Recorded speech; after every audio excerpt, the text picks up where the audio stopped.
আজ এই মাছের রেসিপিটি আপনারা যে কোনো মাছ দিয়েই রান্না করতে পারবেন। আজ রান্না করে দেখাবো মাছের তেলানি। এই মাছ যারা খান না তারাও খাবে, মুখে লেগে থাকার মতো রান্না হবে আজকের রেসিপিতে।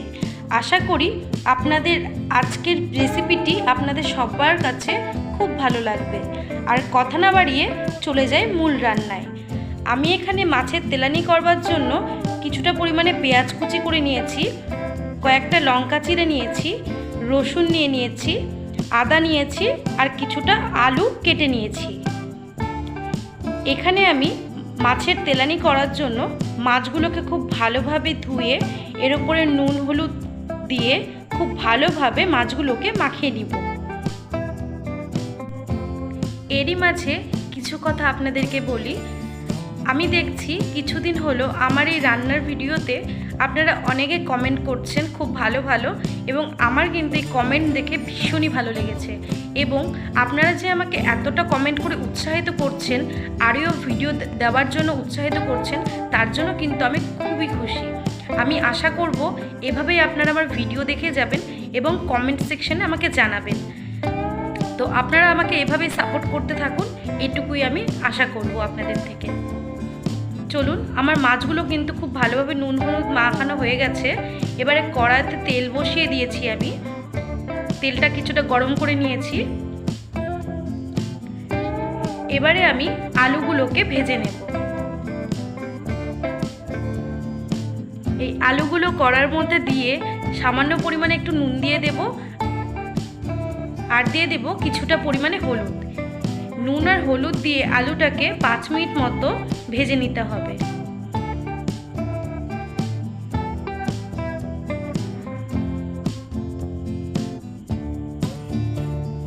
দেখুন, আমার আলুগুলো কিন্তু অনেকটাই ভাজা হয়ে গেছে।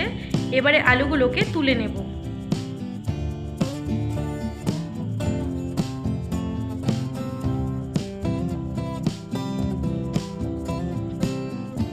এবার এই তেলে আমি মাছগুলোকে ভেজে নেব। মাছগুলো ভাজার সময় কিন্তু আপনারা গ্যাসের ফ্লেমটিকে হাই করে রাখবেন, নইলে কিন্তু কড়ার মধ্যে মাছগুলো লেগে যেতে পারে।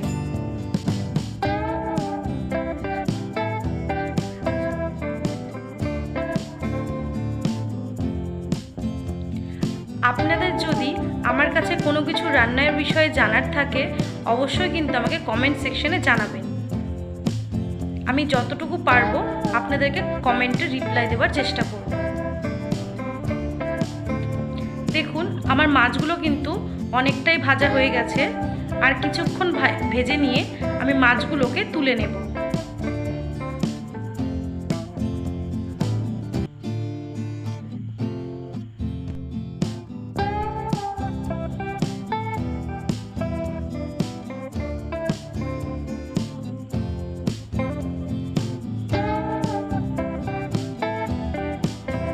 দেখুন, আমার কিন্তু সম্পূর্ণ মাছগুলোকে ভাজা হয়ে গেছে।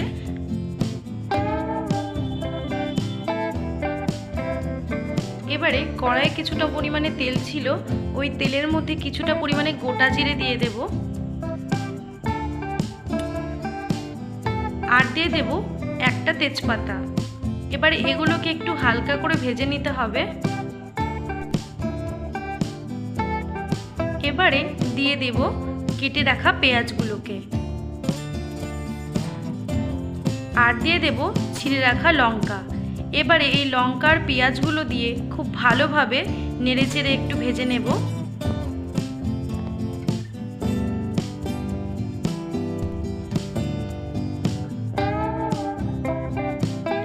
এবারে বেটে রাখা মশলাগুলো দিয়ে দেব।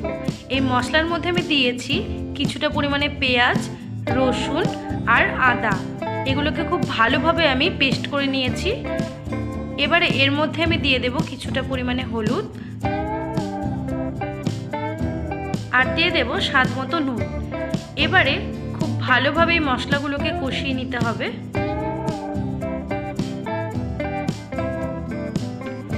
আর দিয়ে দিলাম জিরে গুঁড়ো,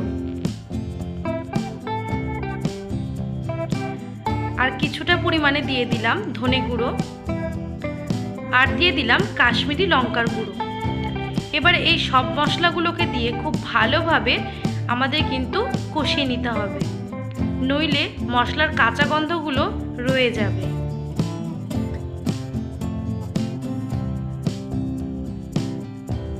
দেখুন মশলাটা কিন্তু কষানো খুব ভালোভাবে হয়ে গেছে।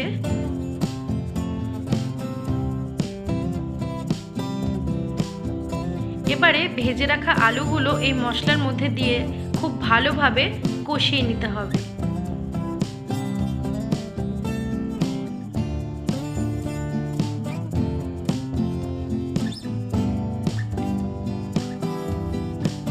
এবারে আমি কিছুটা পরিমাণে চিনি দিয়ে দিলাম। এই চিনিটা কিন্তু একটু সবগুলোর টেস্টকে ব্যালেন্স করবার জন্য দিলাম, যেটা আমি আপনাদেরকে প্রতিটা ভিডিওতেই বলে থাকি। এই চিনি দিয়ে কিছুক্ষণ আবারও একটু নেড়েচেড়ে নেব।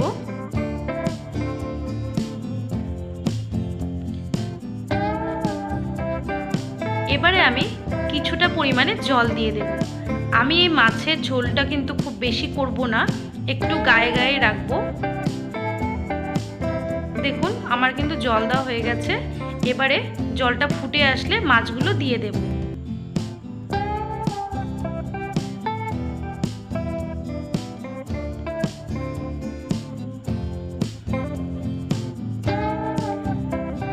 দেখুন আমার কিন্তু ঝোলটা ফুটে গেছে আর মাছগুলোও দেওয়া হয়ে গেছে। এই মাছগুলোকে দিয়ে আরও কিছুক্ষণ এই মাছের ঝোলটিকে ফুটিয়ে নিতে হবে।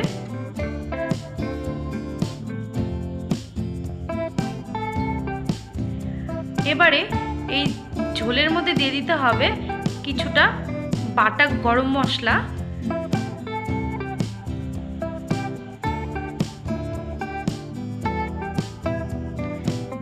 এবারে আরো কিছুক্ষণ একটু ঝোলটাকে ফুটিয়ে নিতে হবে।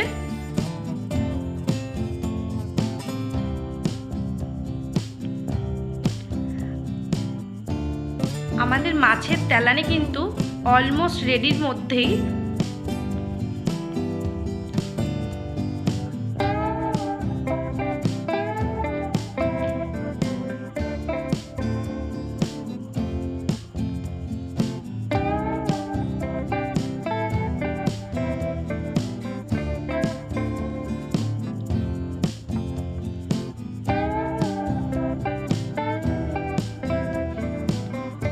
এবারে কিছুটা পরিমাণে ঘি দিয়ে একটু নাড়াচাড়া করে নামিয়ে নিলেই রেডি আমাদের মাছের তেলানি।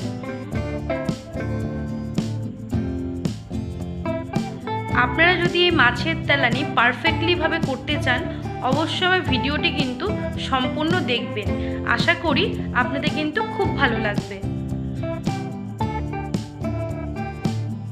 দেখুন আমার মাছের তেলানি কিন্তু সম্পূর্ণভাবে তৈরি হয়ে গেছে। এবারে আমি এই মাছের তেলানিগুলোকে নামিয়ে নেব।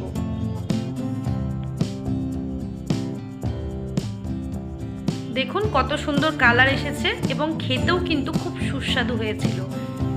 দেখুন কত সুন্দর হয়েছে। আমার এই ভিডিওটি যদি আপনাদের ভালো লেগে থাকে অবশ্যই লাইক কমেন্ট শেয়ার করে পাশে থাকবেন এবং কমেন্ট সেকশনে জানাতে কিন্তু ভুলবেন না। ততক্ষণ পর্যন্ত ভালো থাকবেন। দেখা হচ্ছে পরের ভিডিওর সাথে।